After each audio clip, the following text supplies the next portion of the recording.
Welcome to Life in DNA with Amanda Renee.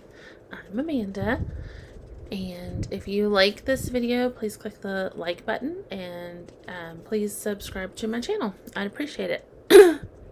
For now, let's get started. I did not post or record an episode last week. My husband had a death in the family, and so I just did not get that done. So sorry about that if anyone was looking for it. And I just brought some notes to discuss things going on right now. Like the last one I talked about was my MRI. Just to keep you up to date on my Hashimoto's journey. Yay with that. I know a lot of people don't understand Hashimoto's. Unfortunately, most doctors don't understand Hashimoto's, which is why years later I'm still struggling with it and having to deal with it. And I'll talk a little more about that in a minute. But I had the MRI on my brain. My doctor told me, I finally got to talk to my doctor about it. She finally got to look at the results and talk to her this week. She was actually worried about tumors since I was having the trouble with my vision those few days, and between the headaches and the dizziness. So there were no tumors, thank God. So glad for that. Still don't know why I have the headaches. They've been less. The past 2 weeks, they've been less than they were. I was having one every day. I think I had just a handful of days in March where I didn't have a headache. Same for February. The end of March seemed to be better, so I don't know if it is could have been allergy related. I take enough allergy medicine that I wouldn't think that it would be that. My personal guess is it's either hormonal or getting off of that medication. Even though my doctor tells me that it wouldn't be that, it's just kind of odd to me that that's when I started having them worse. I do have headaches a lot, unfortunately. But usually I can get something to take it away. I usually have a few days here and there as a break, sometimes up to a week for a break, and then they'll start again. But, which is another reason why I think it might be hormonal. But she swore up and down it wouldn't be the medicine, getting off of the hormone medication. I just kind of maybe disagree with that, seeing as how I had to live through it. If any of you have Hashimoto's or have been through any of that, you might comment and message me, tell me, if you ever found out what caused headaches for you, because I would really love to figure out what it is and not have them anymore. Because sometimes they get really, really bad. My new doctor thinks that it might possibly be migraines. I don't know what the difference is between a migraine and regular headache. I just know that they really hurt, and nothing I take can make some of them go away. My new doctor suggested that I go see my eye doctor to rule out anything to do with my eyes, seeing as how my vision, that one, right before I had to get my MRI, she was already wanting to get a CT scan, and then I woke up, and my husband had texted me, and I was trying to read the text, and I couldn't read it, because my right eye, the vision was just so blurry, and it stayed like that for a while. It really freaked me out. My eyes kind of get a little blurry, like I can usually blink a couple times and make them snap out of it. So that's what I thought it was at first, and it did not go away for a while, and so it kind of freaked me out. And then she got me in for the MRI. So thankfully it isn't tumors, but I still need to get it checked out.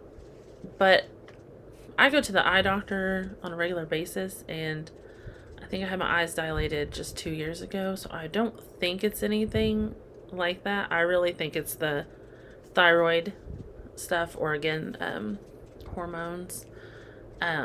Really trying to get that all worked out. And my new doctor also, she hasn't let me know yet, but she's trying to figure out whether I need to go see an endocrinologist or a rheumatologist. And I keep meaning to Google the difference in those. I know people with thyroid conditions and Hashimoto's typically see endocrinologists. So I'm kind of hoping, and that one's closer. So I'm really hoping that that's the one I get to go to. But until then, I don't know. I'm waiting on, my gynecologist had tested my hormones. It turned out it was not a great day to have gotten my hormones tested, because it's when all of your hormones are low, typically. Anyway, she is supposed to be ordering me, or have ordered, a kit that I come home. I think it's a dried urine test. It's one of the ones I wanted to get done anyway. I'm just waiting for her to call and tell me it's in, and it'll track my hormones for the whole month, and then I kind of get to see where they're missing it or not. So I'm looking forward to getting to take that test. It's been 2 weeks today since she ordered it. I put a call in Monday to check on it. She still hasn't answered me, so I guess I'm gonna have to call her back. Yeah, I get that doctors are busy. But it's so frustrating when they forget about you because, I've waited 2 weeks to find out the truth about my testosterone levels. Her lab tested and they were like ridiculously high. The results from the other lab showed, I think they were pretty normal, way lower than what they showed. She was supposed to check on that and get back to me, and still hasn't. That was one of the things I put the call in about. It's been 2 weeks since she ordered that kit, and that still hasn't happened. And, I'm still waiting to hear from my new doctor, too. Now, don't get me wrong, I love my new doctor. I'm glad that she's very willing to work with me and help me get stuff going and get to the root cause of everything. And I get that they have many other patients. It's just really frustrating being here, dealing with my symptoms day in, day out, and not getting any help with it. So, yeah, that's just frustrating. Also, trying to get all of my medications switched over. I think I finally got my last daily medication that my previous doctor was handling moved over to my new doctor, because that's been kind of a pain. So I've decided, I believe I talked about, I was doing the hormone masterclass, and I've already taken the thyroid masterclass, and I think in a few days she has a weight loss masterclass coming up with Dr. Heather Stone, and I'll listen to that, and I will take notes on that because I do want to implement what I can. My position, I was all gung-ho to do a bunch of testing, and having done some of the testing now, I've realized if I don't know what to do once I get it, and it's taking forever just to get anybody to get me the testing so that I can get started on it, and it's just really frustrating. So instead of just sitting here doing nothing, I am finally going to try to implement what I know to do, which is, like I talked about, eating the Trim Healthy Mama plan. Now, I will listen to what Dr. Heatherstone says in her master class, but she always has you cut out multiple things. She has you cut out gluten. I am just not mentally, physically quite 100% there yet where I can even wrap my head around trying to do that. So that one I will cut way back. Just going Trim Healthy Mama, you can almost go gluten-free for the most part. Just being on plan. So that will help with that, but I can't go 100% gluten-free just yet. I'm just not there yet. It's just too, groceries are too high. It's too hard. I don't have that many days to spend the whole afternoon in the kitchen trying to hand make whatever I would need to make to go gluten-free completely. So for now, just cutting way back is going to have to be good enough. She also has you cut out soy, which, unless it's in hidden in things, I don't typically get anyway. That's supposed to be really bad for thyroid conditions. Corn, pretty much all grains. But she always says to cut out oatmeal, and I don't. If you listen to the Trim Healthy Mama ladies, they list a lot of benefits with oatmeal, so I'm not gonna do that. I take that back. I was gonna say I don't eat a ton of corn, but I eat corn chips in my nachos for lunch, and I found a replacement for that already, so I'll talk about that in a second. But corn should be fairly easy for the most part to cut out. On Trim Healthy Mama, I think the blue corn chips, you can have a few of those. So if I'm really craving like chips and salsa, I can use that as a kind of personal choice item.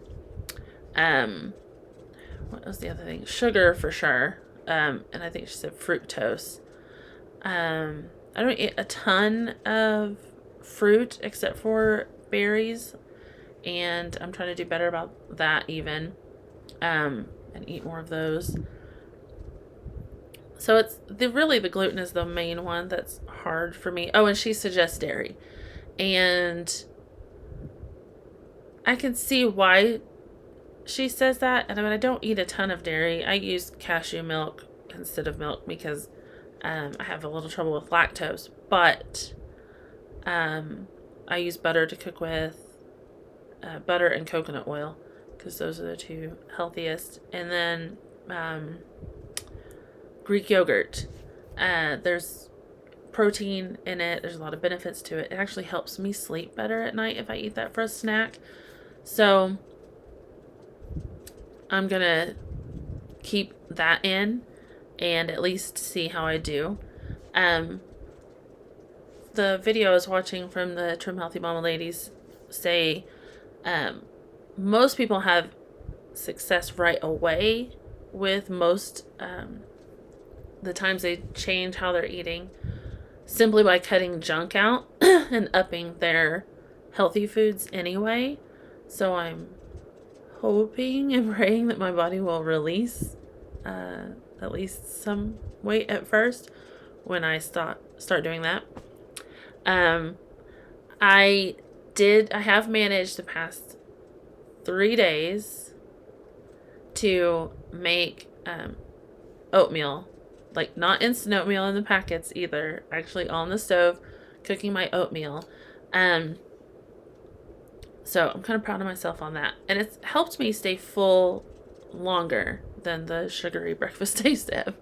I already put stevia in my coffee.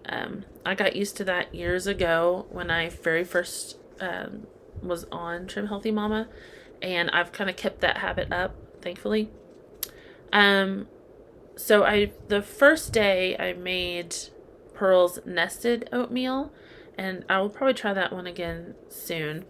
It was really good. She suggested using their optimized plant protein, but I don't have that yet.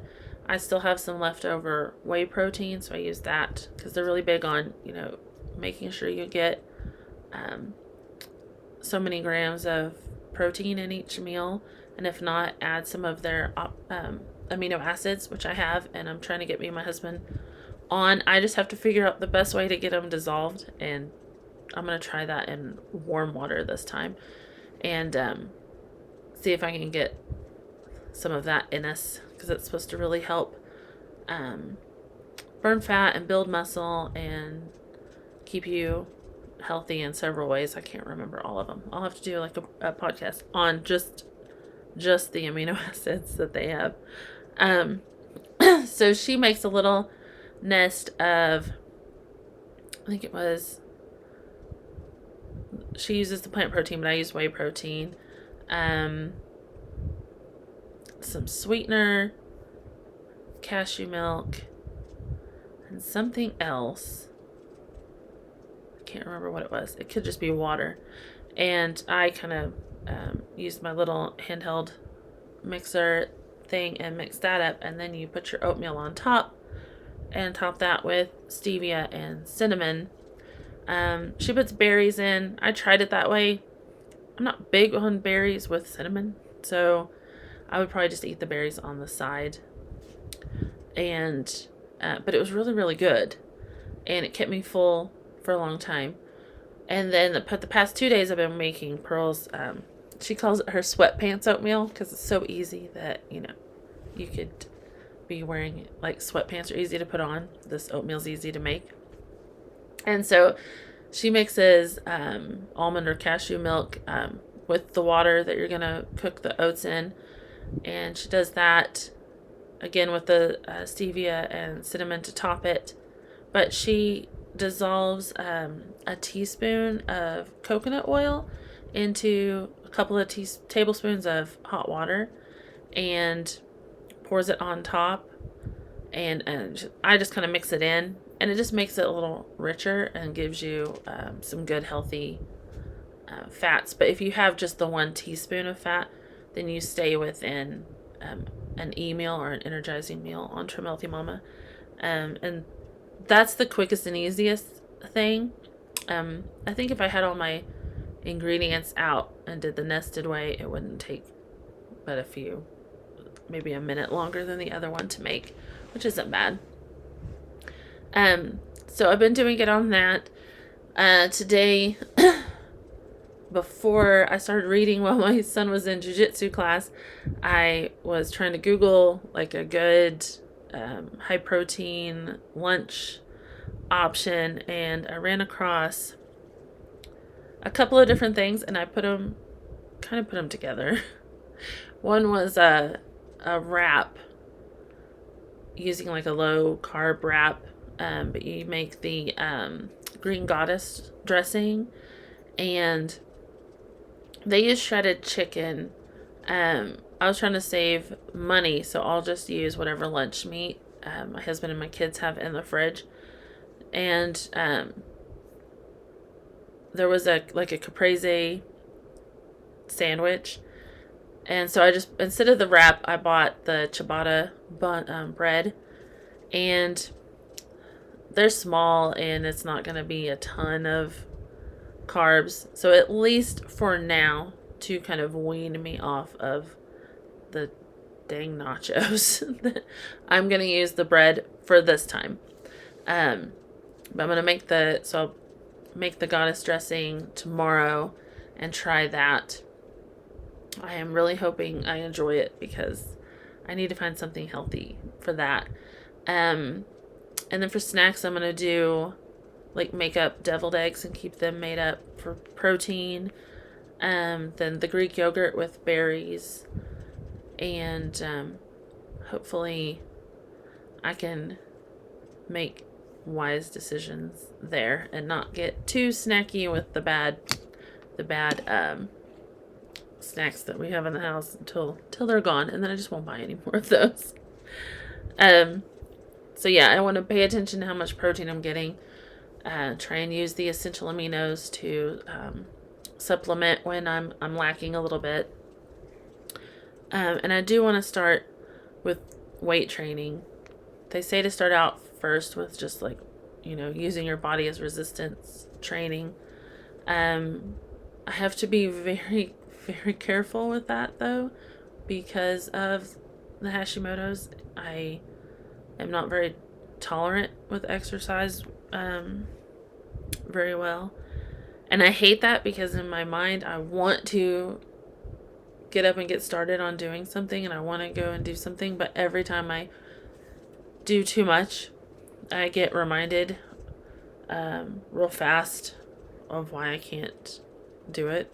Because it knocks me down for days, sometimes weeks at a time. And it's just not worth it. So slow and steady hopefully wins this race, because I need to do something. The Trim Healthy Mama ladies keep re-emphasizing how important it is to have muscle, especially once you're over 40, to build that. And because they were saying, like, people that fight cancer, the more muscle they have, the more their body can recuperate from things and fight it off. There's just a lot of benefits to that. I'll try to take better notes when I'm listening next time so that I can tell you exactly what they're saying about that. But, if the older you get, the more muscle you have. If you have a break, you're more likely to recover from it. Whereas a lot of people just pass away because they didn't have enough muscle to ever, get back up and walk around and go on with life anymore. So I do want to do that. Now, until I lose some weight in my knees, I can't do a lot of squats, which is mostly what you do to build your lower muscles. So I'm hoping to get to use the Pilates bands and stuff like that to help build some of that.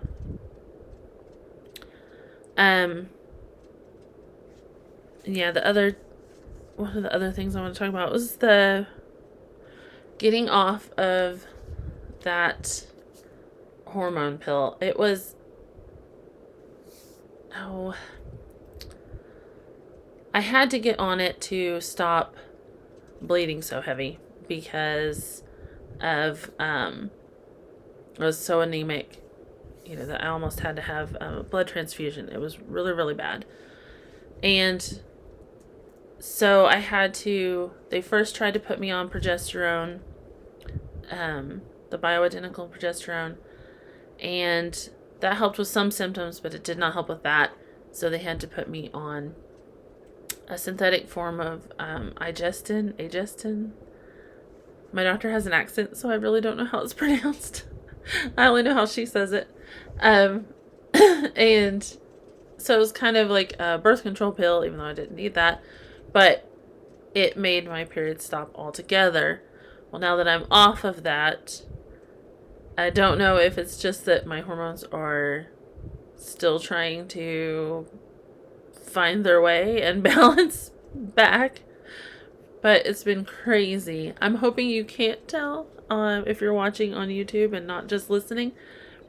But I have like blemishes all over my face now, where for years when I was on the pill, I didn't have to worry or think about that at all. And now I do. And I have, the PMS mood swings, and I didn't really have that when I was on that pill and not having periods. And yeah, it's just kind of out of whack. So I'm really looking forward to getting to take that one test so they can figure out where my hormones are and help me because it's really bad.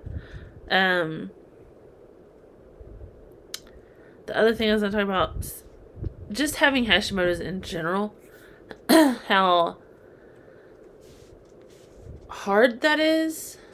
And I know I don't ever want to seem, I don't know, not like a big baby, but I don't want to seem ungrateful. I am grateful for the health that I do have. I understand people have things a lot worse than I do and a lot harder than I do. But one of the things that's hard with Hashimoto's is that you don't look sick. You don't look like there's anything wrong with you. Except for, that you put on a bunch of weight that you wouldn't have put on without it. But then people just either, one, assume you're lazy and not trying, or that, oh, well, you're at that age, so it's your hormones causing you to gain weight. And that's, not what it was at all. So I think that's part of it, because everywhere I go, and I know people get tired of hearing me say how tired I am. I don't like that I say that all the time. It's just so true. I have such little energy all the time, which is probably the hardest thing to deal with, aside from, the weight and having to take so many medications just to not have horrible allergies all year round. The being tired and not having energy is the worst, especially considering all the things that I have to do in a week, and trying to move my schedule around all the time so that I do have a little bit of time to rest on certain days, because if I don't have a down day or a couple of down days throughout the week, then it's even harder on me, because for someone that has Hashimoto's, they never just wake up with the energy to do what they need to do in a day. They are always pushing themselves more than what their body wants them to be pushed. Just to go and go and go and do all the things that I have to do. I'm tapping into reserves that I don't really need to tap into, if that makes sense. It would be a deficit if you were talking about money. I would be in the negative on energy every day that I have to go and do a lot. And then when the days I am home, I try to make that where it's 3 days a week now. I try to pile everything into one day, on Monday, which is really hard for me because Sundays are really hard on me. So that's 2 days in a row. And that's rough, but I try to get it as much over with on Monday as I can so that I'm home all day Tuesday, all day Wednesday.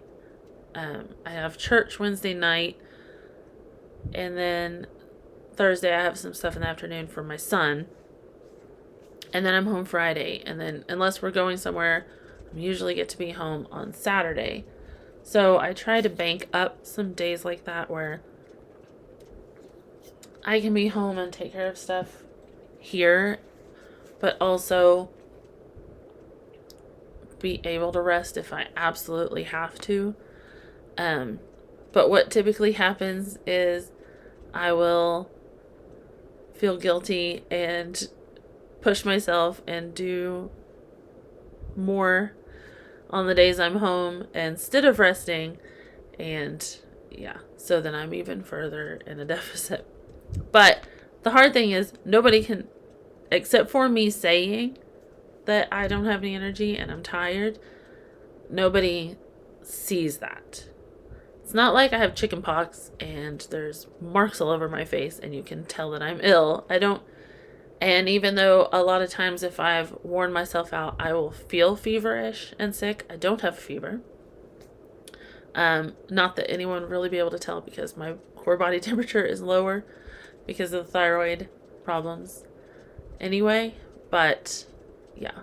So, I go to work on Sundays and I'm tired and I'm saying something about being tired or I'm asking a question. And I can tell that they're looking at me like, oh, you're ridiculous for being that tired, when they don't understand how, like, extremely hard on me it is to be there that long and teach that class and push myself. Not that, I love that I have that class. Don't get me wrong. It's just, it's hard when people look at you like, oh, just get over it, or you're making that up, or you're being ridiculous, because, I don't know, you wish they could just be in your body and feel what you feel just for a few days, and then maybe they would understand a little better. But, I mean, I get it. I've seen people where they've said they've had something, and you're like, it doesn't look like anything's wrong with you. So I try to be a little more empathetic now having this, because sometimes you are sick, but you don't necessarily look sick. And that's not fun. So, yeah, that's my journey this week. I'm hoping that my other doctor can get the test in so I can get started on getting my hormones tested, figure out what's going there. She did prescribe me progesterone to help me with night, like getting hot at night and not being able to sleep as well. But then she told me don't start taking it until after I do this testing. So, and I still haven't gotten the testing kit. So that's kind of hard. So I'm ready to get all that sorted. I'm ready to, if I need a certain hormone, put me on it, please. Something that'll help with all of this. And yeah, I've just decided I'm going to try to eat right, do the light little bit of weight training that I can do without pushing myself to make myself sick, and possibly take some supplements that are kind of like detoxing, because until I can take all of the testing that it takes to find out what the root cause is of my particular autoimmune condition that's going on with me, I want to be able to just kind of eliminate the ones that I can on my own before I find out what I have, and hopefully that'll save me some money on testing in the long run. If I can fix some underlying conditions, then that would be great. And I know underlying infections, I want to do some research on trying to fix those and see if there's a way I can do it without having to go through a doctor. Removing toxins from your system, a lot of times those things can like buildup of heavy metals and BPAs and mold toxins and stuff like that. And I've researched some supplements to take on those, so I'm going to try and maybe put some of my testing money, instead of spending all that money on testing and then needing these supplements anyway. I'm going to try to get a couple of the supplements and try and see if maybe that helps me feel better, and see if that's the route I need to go. So, yeah, I'm going to work with my doctors, but I'm also going to try to kind of doctor myself to the point that I can, I think, because, yeah, I'm ready to get this done. I'm ready to have energy and be over this.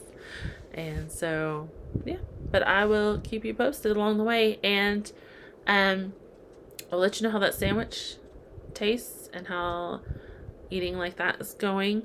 We are going to Tulsa to a concert next week, so I'm going to have to try to find a way to not just completely blow how I'm eating while I'm up there, and save it for when we go out. So yeah, I will let you know how all of that goes, and I'll talk more about our plans probably and who we're going to go see. I'll talk more about that next week. So for now, that is all. And remember, if you like this video, click the like button and hit the subscribe button so you can see more of my videos in the future. And I will see you later. Bye!